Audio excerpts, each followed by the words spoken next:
Muy bien, amados, damos inicio al estudio de la Parashá Ekev.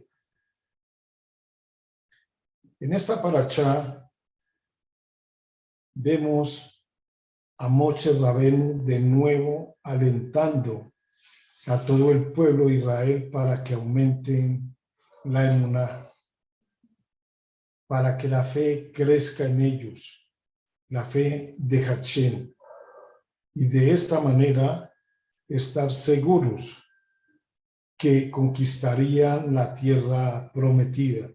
Y no solo eso, no solamente iban a conquistar la tierra prometida, sino que al mismo tiempo, en el mismo momento, recibirían bendiciones, todas las cuales llegasen ellos a necesitar. Moshe les recuerda con autoridad de que deberán alejarse definitivamente de cualquier situación que tenga que ver con la idolatría.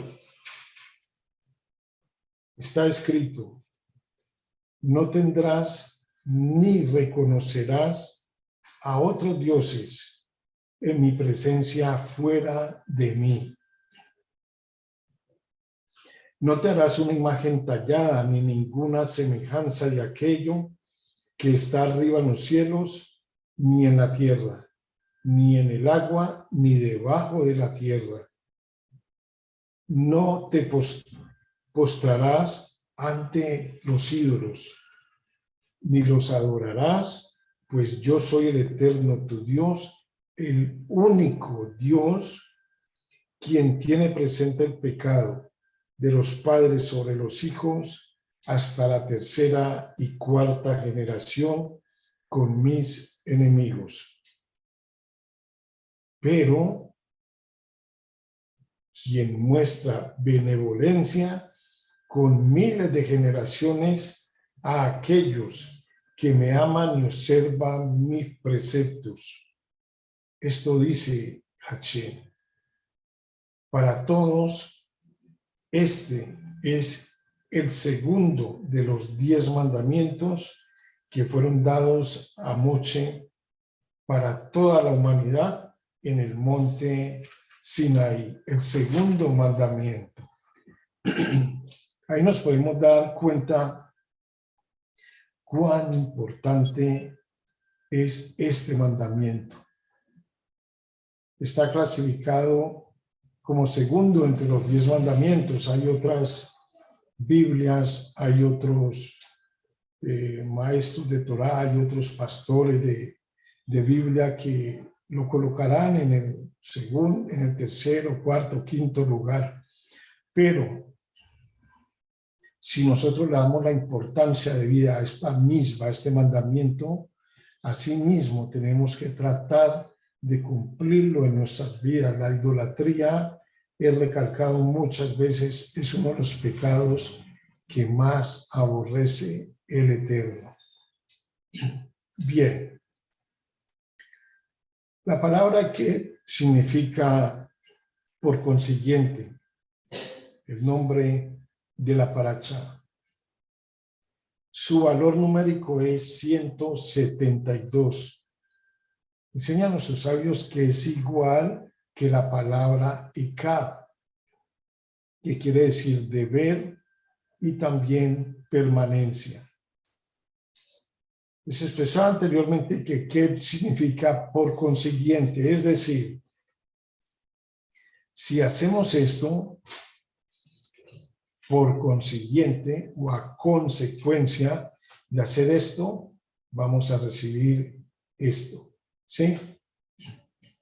Sin embargo, también sabemos que el nombre Jacob tiene su origen en la palabra Eke, así como en la palabra Akei, que son dos formas hebreas de decir talón. Esto nos enseña que esta porción de la Torá nos trae energía de abundancia, energía de sustento, energía de parnasá, porque Jacob, dentro de las 10 sefirot, es el representante de Tiferet. Y además, en el sueño de la escalera de Jacob es en donde aparece por primera vez el concepto del diezmo. Este concepto del diezmo, que es la base de la abundancia de un individuo, es lo que nos hace crecer espiritualmente. Otra referencia de la abundancia que nos llega esta semana está en que también la palabra Eke tiene el mismo valor numérico que la palabra Mecabel, que quiere decir recibir. ¿De dónde viene esta palabra Mecabel? Viene de la última letra de los nombres de nuestros patriarcas, de Abraham, de Isaac, de Jacob e Israel. Ahí se forma la palabra Mecabel, que son la Men, la Q, la Bet y la Lamed, que equivalen numéricamente al 172. Por eso la Torá hace referencia al juramento que Dios, que Hashem hizo a nuestros patriarcas. Bien, como si esto fuera poco, para ratificar que la energía de esta parashá es la recepción de la abundancia de la Parnasá, aquí aparece de nuevo el maná, el sustento, el pan que cayó del cielo en aquella época para los hijos de Israel. Ahora bien, el talón es la parte del hombre que sostiene el peso de todo el cuerpo, a pesar de ser una de las partes más débiles del cuerpo humano. En esta porción aprendemos que traduce por consiguiente o a consecuencia de, denota el condicionamiento, es decir, si hacemos una cosa, tenemos como consecuencia otra. En otras palabras, evoca la ley de la causa y el efecto.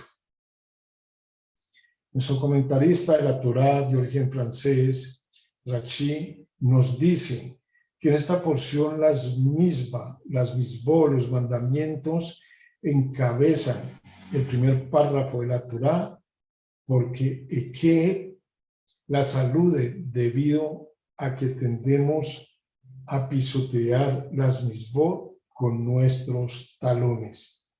Es decir, las tratamos de una forma insignificante y con mucha falta de seriedad.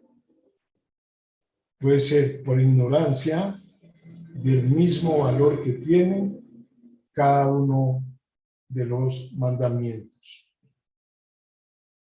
Es por eso que la expresión que viene de la mitología griega, el talón de Aquiles, refleja nuestro punto emocional más débil, ya que las misbot son vitalidad y fuerza para nuestra alma.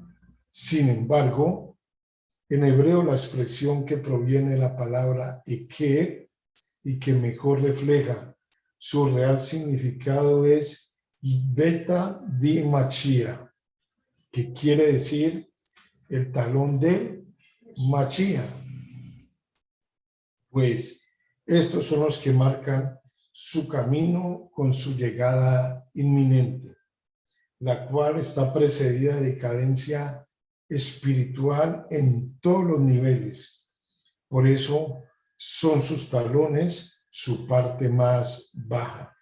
Esto nos enseña que nuestras carencias son consecuencias de nuestras debilidades, pero a su vez son la mejor escalera para elevarnos espiritualmente. Es decir, lo más bajo de nosotros, los talones, guardan, por así decirlo, el mayor potencial para llevarnos al nivel mucho más alto. Eso es que es el talón de la Torá, el que la sostiene. Hay varias cosas que nos conectan a la abundancia, aparte del diezmo y la sedacá. Se trata del agradecimiento. Pues Moche le da al pueblo el mandamiento de recitar la gracia después de las comidas, especialmente cuando hay pan en ella. Hay varias recomendaciones que rodean la correcta ejecución de este mandamiento, de este precepto, y nos explican la dimensión mística de ello. Por ejemplo, la recitación del Birká Hamazon después de una comida, dicen nuestros sabios, que nos sensibiliza el alma. El Zohar nos enseña que el otro lado, que es lo mismo que el ángel de la muerte, se cierne sobre la mesa y puede ganar el control sobre un individuo, más que en cualquier otra ocasión. Entonces, la importancia de esto, nos enseña el Zohar, es que comer y beber refuerza la orientación natural a la materialidad de una persona, o sea, a la parte material de una persona, lo que la desensibiliza a la experiencia de la divinidad. Una persona se vuelve susceptible al poder del mal después de haber comido hasta llenarse, razón por la cual enseñan nuestros sabios que para mantenernos con buena salud debemos comer solo las 3/4 partes de nuestra capacidad de saciarnos. Por lo tanto, recitar el Birká Hamazon debilita el poder del mal presente en la mesa, pero cuando una persona come sola, pongámosle atención a esta parte, amados, perdón, cuando una persona come sola, es más susceptible a que la inclinación al mal lo controle. ¿Por qué? Porque no hay 3 personas juntas en ese momento para recitar el Birká Hamazon, darle gracias al Eterno. ¿Por qué? ¿A qué se debe esto? Porque 3 personas traen a la mesa el componente del equilibrio que se presenta entre Gesed, que es bondad, entre Geburá, que es fuerza, y entre Tiferet, que es belleza. Y cuando el líder, que es siempre bondad, que es Gesed, invita a los otros a participar en la gratitud después de la comida, el mal no tiene cabida. Esta es la razón por la cual cuando comemos solos podemos colocar 2 puestos adicionales en la mesa e invitar a un Sadik y al profeta Eliyahu, sobre todo si esta es en un Shabbat. Bien, esto ocurre, sin embargo, solo cuando se unen conscientemente a sus energías individuales para recitar el Birká Hamazon, es decir, para centrarse en la dimensión espiritual de la comida, de la provisión, en lugar de centrarse en el placer de comer. De allí el poder y la importancia de la invitación a dar siempre las gracias a nuestro proveedor.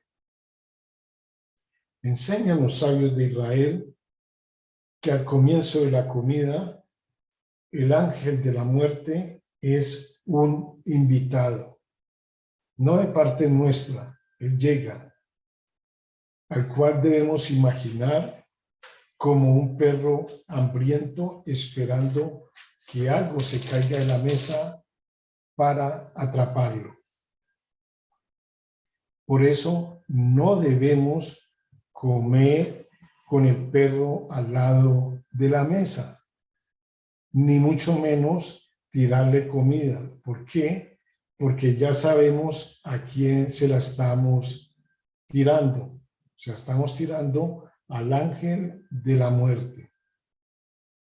Pero si el individuo no recita el Birkat Hamazon con la intención y la concentración adecuadas, el Yeser Hará se convierte en el anfitrión y de esta manera procede en su contra.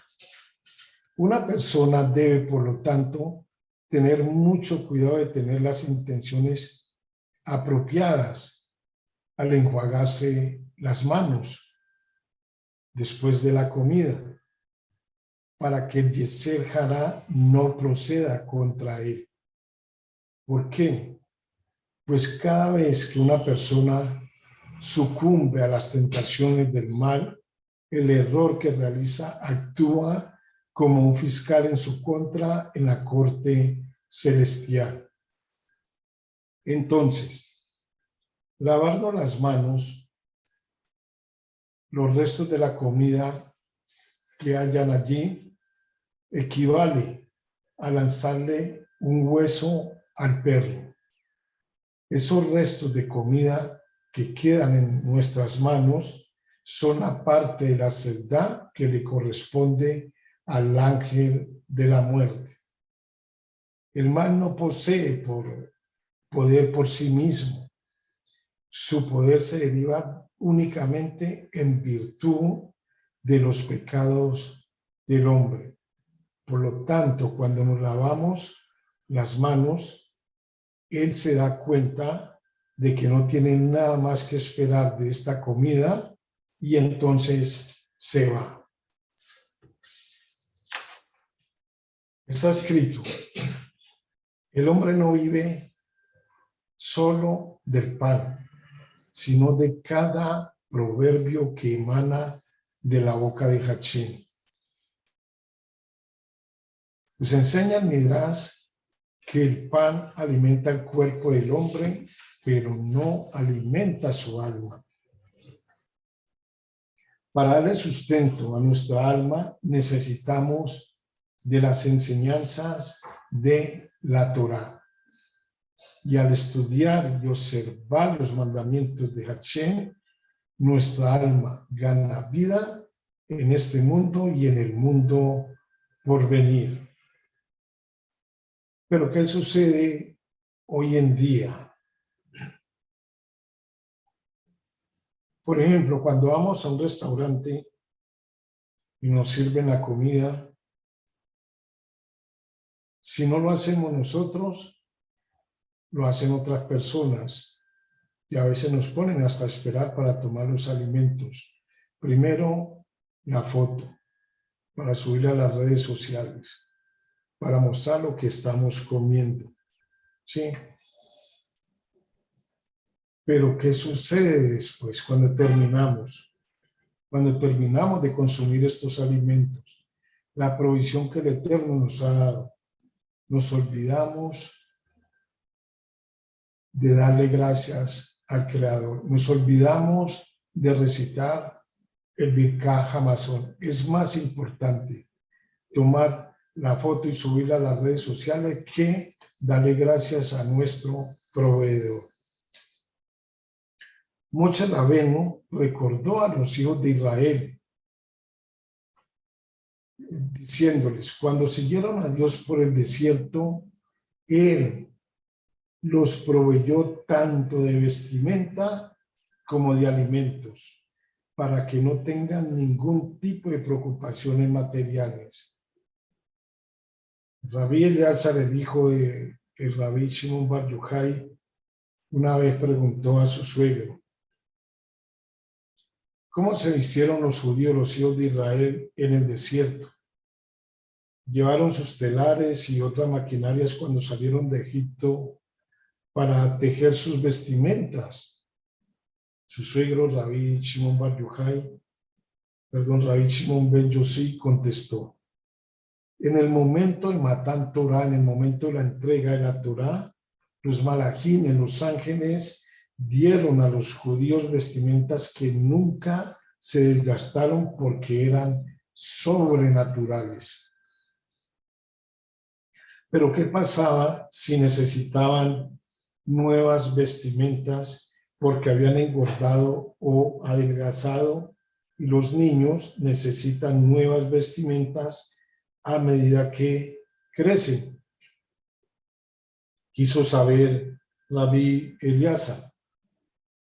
Nunca necesitaron vestimentas nuevas, contestó Rabí Shimon, porque las mismas crecían con ellos. No se asombren, lo mismo ocurre en la naturaleza. ¿Acaso no cree que el caparazón crece del caracol junto con él? Sin embargo, preguntó Rabí Eliezer, ¿acaso no tenían que lavar sus ropas de vez en cuando? Las nubes de gloria solían lavarlas hasta que estuvieran limpias y blancas, explicó Rabí Shimon. Pero las nubes de gloria eran de fuego, objetó el Rabí Eliezer. No chamuscaron las vestimentas. Eran prendas celestiales, contestó Rabí Shimon. Y por lo tanto, no fueron chamuscadas por las nubes. Y los judíos, los hijos de Israel, no estaban infectados con piojos por llevar una vida sucia en el desierto. Cuestionó. Seguramente no, contestó su suegro. Si los cuerpos de la generación que escuchó la voz de Dios en Har Sinaí no fueron tocados por los gusanos, con más razón los insectos no los molestaron mientras estaban con vida. Cuando los hijos de Israel vieron con cuánta perfección Dios, Hachén, cuidó de ellos en el desierto, comenzaron a alabarlo como está escrito en el Teilín, en el Salmo 23. Está escrito, Hachén es mi pastor. ¿Dónde? En el desierto. No me faltará nada. Me hace descansar en pasturas de césped. Aquí es una referencia a la fuente de Miriam, que se dividía en ríos, proveyendo a los hijos de Israel de aguas cerca de sus propias tiendas. Continúa el Salmo, da tranquilidad a mi alma. ¿Cómo recibimos esa tranquilidad en nuestra alma cuando estudiamos Torah?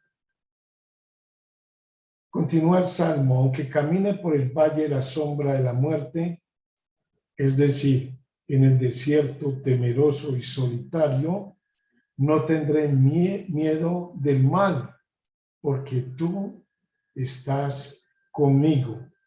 ¿Cómo?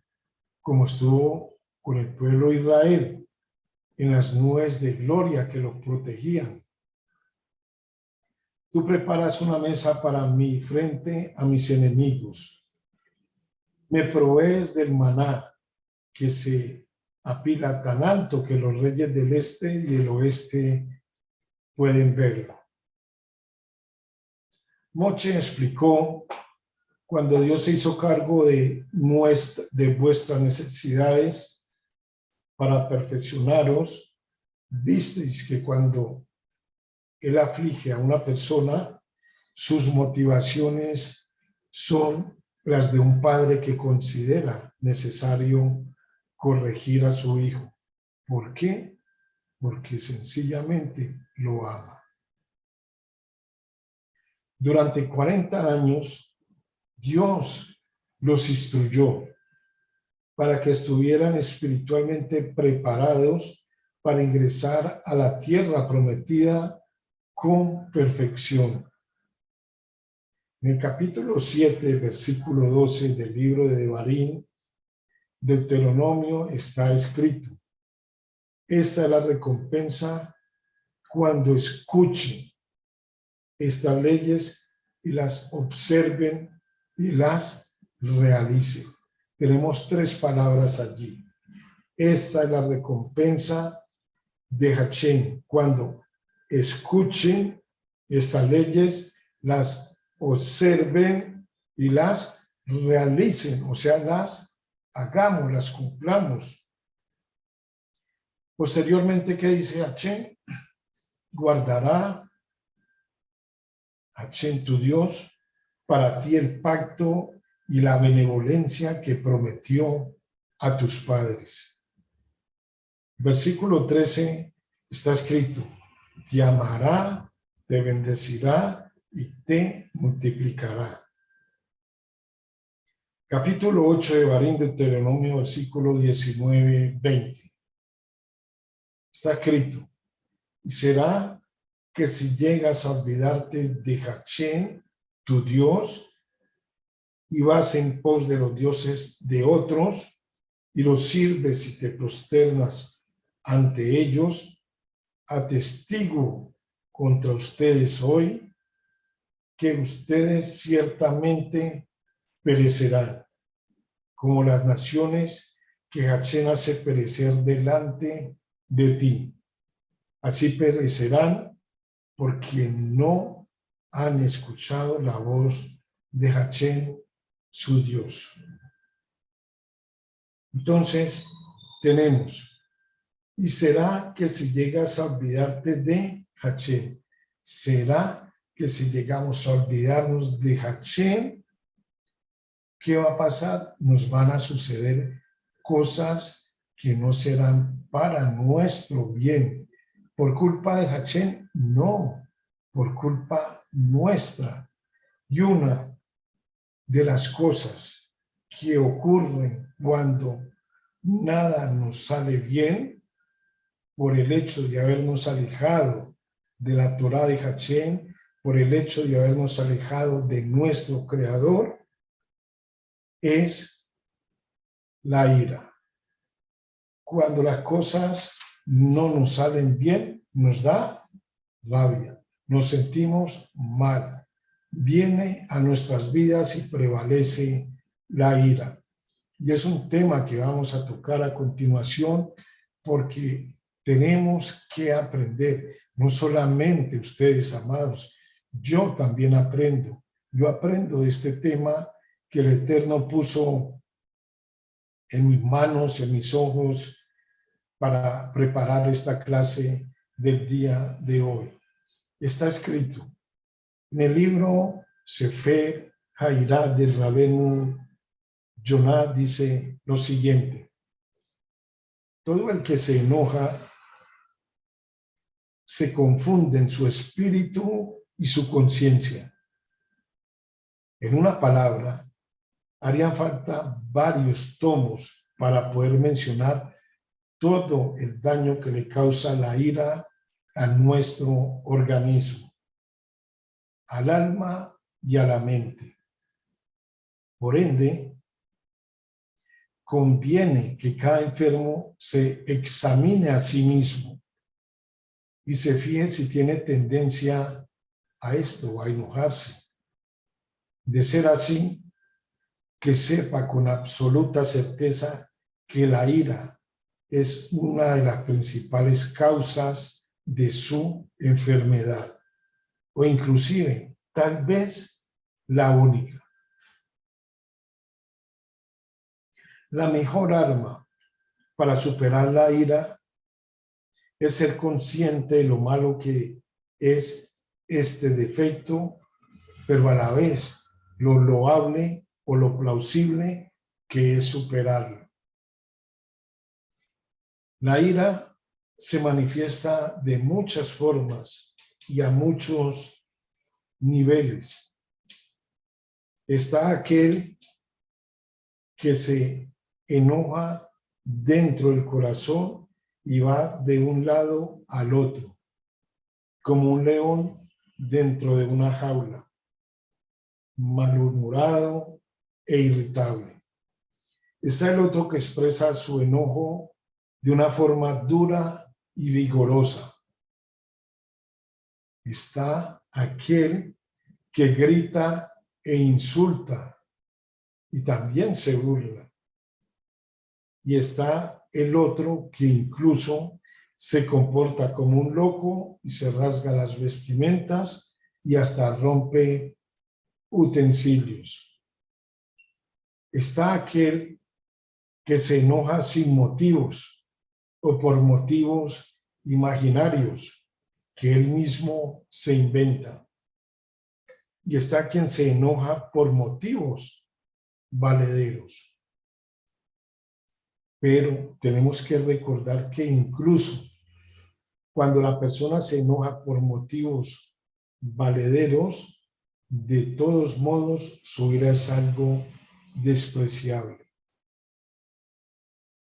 Y si así ocurre cuando uno tiene un motivo valedero para enojarse, entonces cuánto más con aquel que no tiene razón. En este caso, es obvio que su enojo es inválido y no hacen falta más explicaciones. Y hay otros que cuando se enojan, wow, vienen cualquier cantidad de palabras soeces. No paran por la ira que tienen en ese momento. Dicen nuestros sabios, por eso que la ira es despreciable, porque todos actuamos de una manera diferente. Cada vez que uno se enoja, no importa de qué clase de enojo se trate, solo es porque tenemos en ese momento una falta de emuná, una falta de fe. Porque si la persona creyera de todo corazón que esa es la voluntad de Dios, que esa es la voluntad de Hashem, no se enojaría. Pero es difícil que nosotros aceptemos eso, mas no imposible. Debemos recordar siempre que la persona no tiene ninguna forma de escaparse de las pruebas difíciles que suelen ser causa del enojo. Porque la persona viene a este mundo. Usted y yo venimos a este mundo a cumplir con una misión y necesariamente tenemos que superar ciertas pruebas que nos presenta el Creador a lo largo de nuestra existencia, de nuestra vida. Llámense todo tipo de inconvenientes y dificultades y toda clase de cosas que no son de nuestro agrado. Personas que se nos oponen a nosotros y demás. Si uno ve todo esto con ojos de emuná, si uno ve todo esto con ojos de fe y decide aceptar todo lo que le sucede sin oponerse, recordando que está enfrentando una prueba de emuná, una prueba de fe, y acatando las 3 reglas de la emuná. Hago un paréntesis aquí. Si acatando las 3 reglas de la emuná, este tema es un poquito más largo. Voy a tratar de compartirlo con ustedes en la clase del próximo miércoles. Las 3 reglas de la emuná, las 3 reglas de fe. Bien.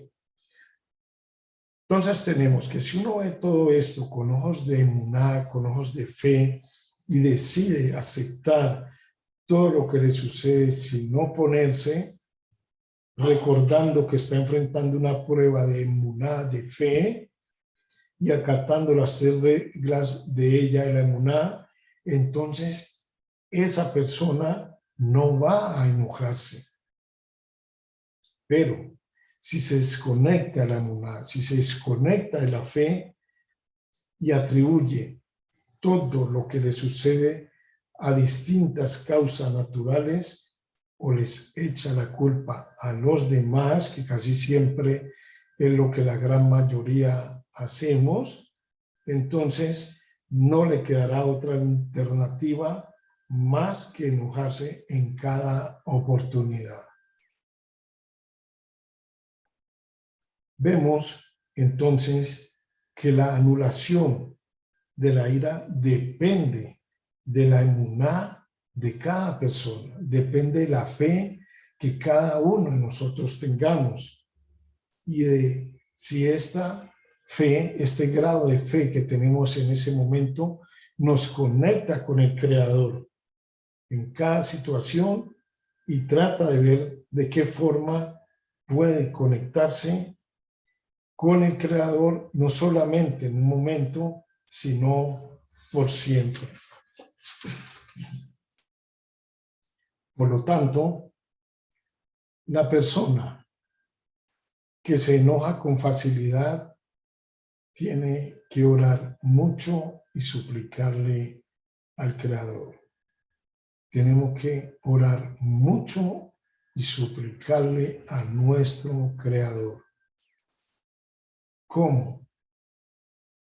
Dame intelecto, dame conciencia espiritual para que comprenda que no hay nada fuera de ti, que no existe la casualidad y que todo lo que me sucede proviene de ti y que no hay nadie en todo el mundo que me pueda hacer algo excepto tú, que haces todo para mi propio bien. Palabras más, palabras menos. Esta es la relación que hemos de tener con el Eterno cada día para que nos guarde de la ira. Dijo el rey Salomón en el libro de Eclesiastés capítulo 7 versículo 9. La ira reposa en el seno de los necios, ya que el enojo surge única y exclusivamente de la necedad. Y cuanto más pequeño sea el intelecto de la persona, más se va a enojar. Como vemos que sucede con los niños, que los niños se enojan con frecuencia porque su intelecto es más pequeño y no son capaces de soportar todo aquello que no sea exactamente como ellos quieren que sea. A un nivel superior se encuentra la persona adulta, que tiene un intelecto más grande y entiende que no todo en la vida va según sus deseos. Y a un nivel superior aún se encuentra la persona que tiene fe, se encuentra la persona que tiene emuná, quien comprende que todo lo que sucede es por una causa precisa. Y ahí es donde tenemos que llegar nosotros. Porque cuando uno tiene emuná, cuando uno tiene fe, entonces incluso cuando se le presenta una prueba difícil y hasta se pueden burlar de uno, causarle daño, esa persona o nosotros miramos todo con ojos de emuná y nos damos cuenta de que el Creador es el que le está haciendo eso para que se acerque a Él. O sea, el Eterno está permitiendo que eso venga a nosotros. ¿Para qué? Para que retornemos a Él. Pero casi siempre obramos de una manera diferente. ¿Y dónde vamos a caer? A la ira. Entonces, cuando nosotros entendemos que todas estas pruebas vienen hacia nosotros, debemos acercarnos a Hashem, no aislarnos, no irnos más lejos de Él. Tenemos que procurar alcanzarlo, volver a tener un nivel espiritual como lo teníamos antes. Gracias a su emuná, gracias a la fe, esa persona se da cuenta de que tiene necesariamente que pasar por todas esas pruebas para alcanzar su rectificación.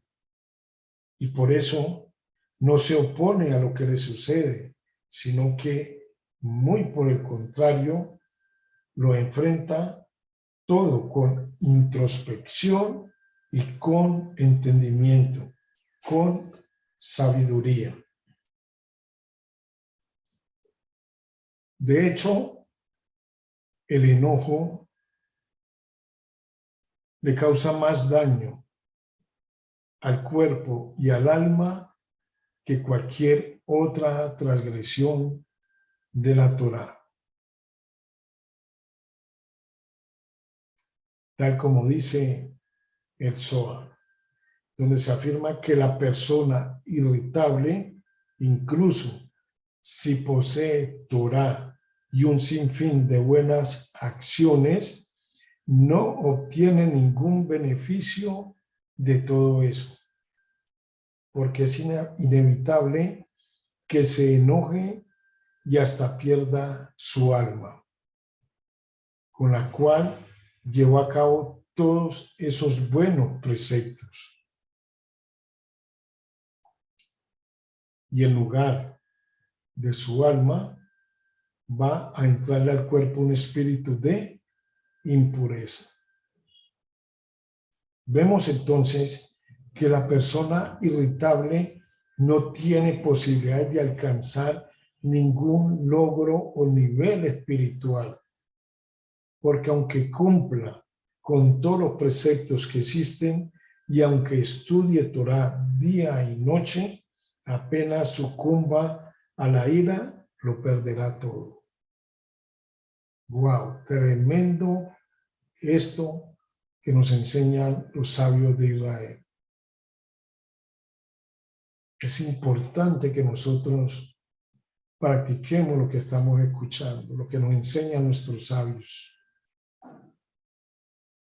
Por lo tanto, la persona irritable solamente puede alcanzar la rectificación si se arrepiente de su ira con todas sus fuerzas, con las mismas fuerzas que se dejó provocar y que lo llevaron a la ira. Vale decir, si se compromete a no volverse a enojar, no importa lo que pase. Y si trata por todos los medios de a partir de ahora cuidarse mucho, le sobrevendrá el bien. Entonces, si va a poder recuperar su alma pura, Hashem estará contento con él, porque esa alma fue la que le dio Hashem a aquella persona. Capítulo 8, versículo 17 del libro de Devarim, Deuteronomio. Está escrito: y digas en tu corazón, mi fuerza y el poder de mi mano han conseguido para mí esta riqueza. Entonces recordarás a Hashem, tu Dios.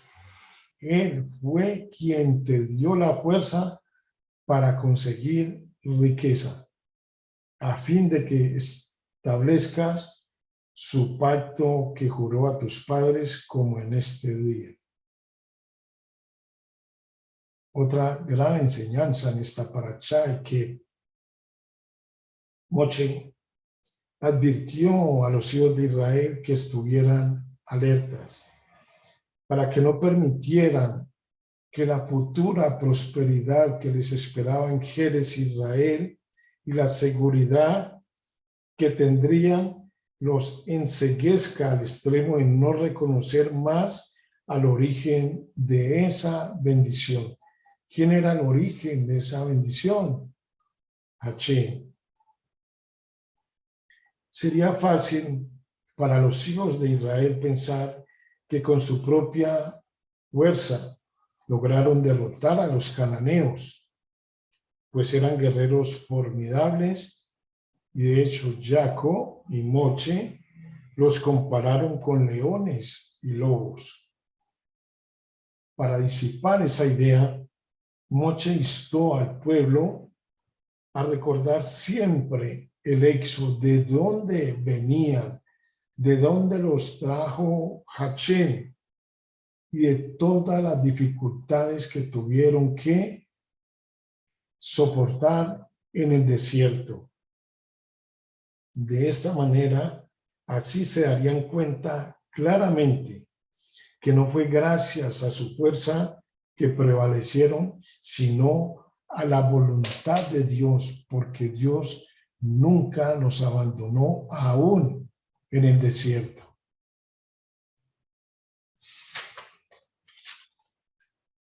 Es por eso que nos tenemos que cuidar de no perder ese temor a Dios a consecuencia de los bienes materiales o de las riquezas que Él nos haya dado. Enseñan a sus sabios y nos ponen un ejemplo de una persona rica que puede olvidar a Dios. Hasta una persona que solía ser pobre y de repente enriquece, tiende a olvidar que fue Hachén quien lo rescató de la pobreza. Veamos este ejemplo. Un hombre justo vivía sumido en tal pobreza que solo vestía harapos y debía buscar su sustento en las pilas de basura. Sin embargo, esto no le impedía servir a Dios. Tenía hábitos justos y pasaba largas horas orando, rezando, estudiando Torá, y prometió nunca aceptar donaciones de nadie. Una vez el profeta Eliyahu, disfrazado de árabe, se presentó ante él y le preguntó: ¿aceptaría un préstamo de 2 monedas para invertir en un negocio? Sí, contestó este hombre justo. Con las 2 monedas compró mercadería, la vendió con ganancias y volvió a invertir el dinero. Vendió y comerció con tanto éxito que cuando finalizó el año el hombre era un hombre rico.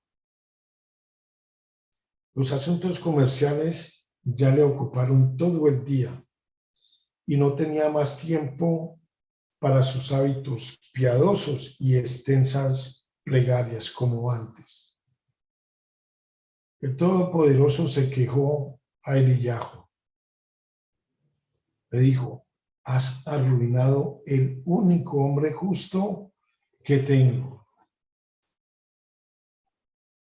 Eliyahu apareció ante el hombre nuevamente y lo encontró preocupado en sus tareas comerciales. ¿Me recuerda?, preguntó. Fui yo quien te prestó las 2 monedas. Por favor, encuéntralas y devuélvemelas. El hombre buscó las monedas y se las devolvió. Pero en cuanto salieron de su posesión, la rueda de la fortuna comenzó a girar nuevamente.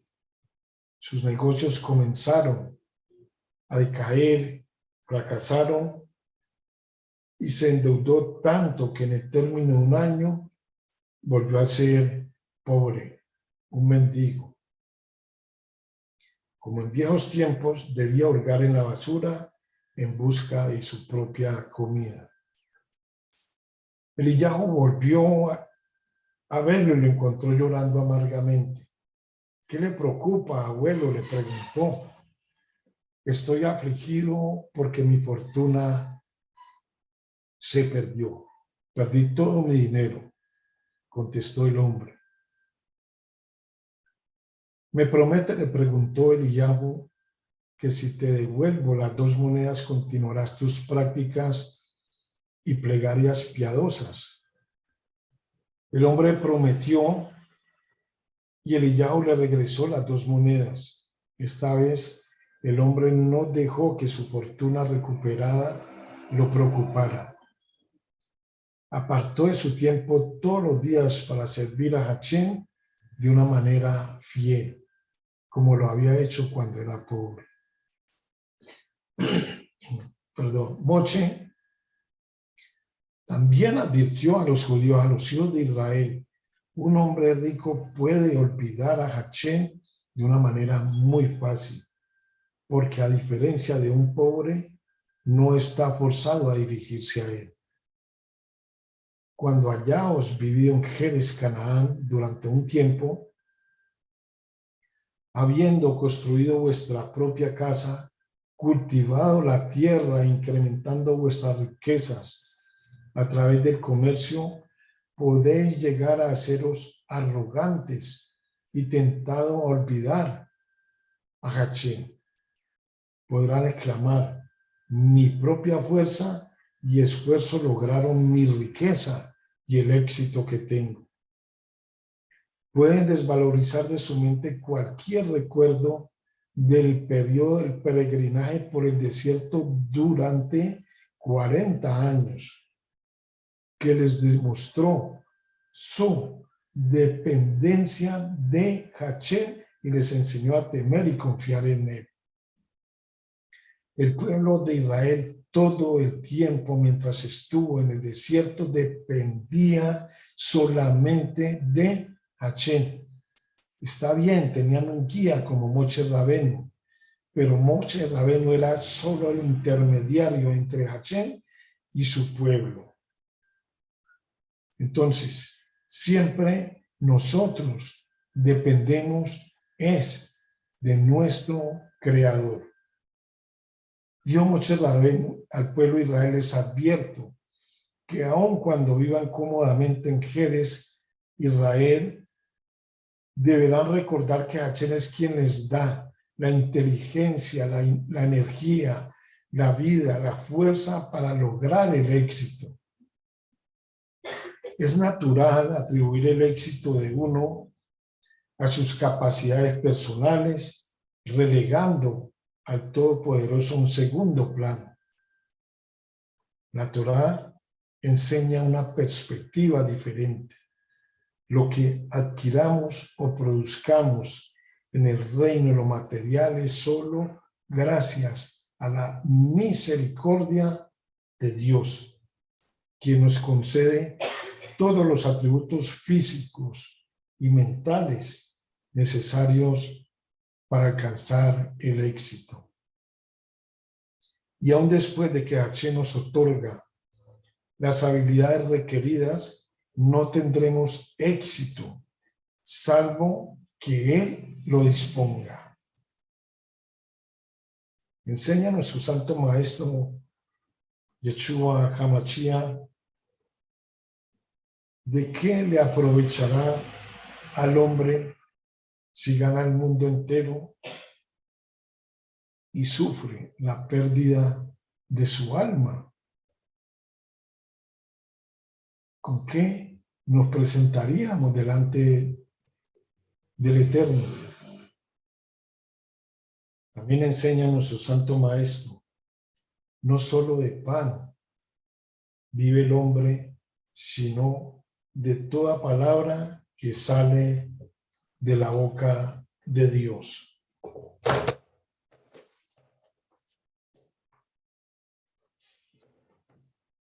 Porción de la Haftará, el libro de los profetas, esta paracha, y que nos relata en el capítulo 49 del libro de Yeshayahu, desde el versículo 14 está escrito: dijo Sión, Hachén me ha abandonado, mi Señor me ha olvidado. ¿Ha de olvidar acaso una mujer a su lactante? ¿Ha de retraerse de sentir compasión por el niño de su vientre? Aunque fuesen estos dignos de olvidar, yo no he de olvidarte. He aquí que en las palmas de mi mano te he grabado, dice Hachén. Así está escrito. Esta Haftará pertenece al capítulo de Yeshayahu que incluye la tan citada frase luz de las naciones, el puesto distinguido para el cual Dios eligió a Israel y lo convirtió en su emisario para toda la humanidad. Pero los hijos de Israel habrían de caer de esa cúspide espiritual y serían exiliados entre aquellas naciones donde se preguntarían si acaso todo estaba perdido y si su grandioso destino había quedado reducido a una pieza de museo. Nuestra Haftará comienza con Sión lamentándose de que el exilio demostraba el abandono de Dios, de que el pacto del Sinaí había sido anulado, pero Dios en ningún momento abandonó a los hijos de Israel, ni en ningún momento el pacto había sido anulado. A esto Dios le respondió con afecto y emoción que vendría el tiempo en que Sión y Jerusalén recibirían a sus hijos retornados de la diáspora, el exilio. Dios continúa diciendo que el exilio en sí no quiebra su lazo con Israel. ¿Dónde está el acta de divorcio?, se pregunta Hachín. ¿Dónde está el documento de venta donde se demuestra que Israel fue vendido a algún acreedor? Yeshayahu, Isaías, hablando como el judío eterno, dice que no siente desesperación a pesar de los golpes y la humillación, pues sabe que Dios jamás permitirá su destrucción, que la redención finalmente llegará. Por eso apela a todos sus correligionarios, tanto a sus contemporáneos como a aquellos que no habrían de nacer sino hasta varios milenios después, a que recuerden que son hijos de Abraham y Sara, que por ellos Dios los consolará.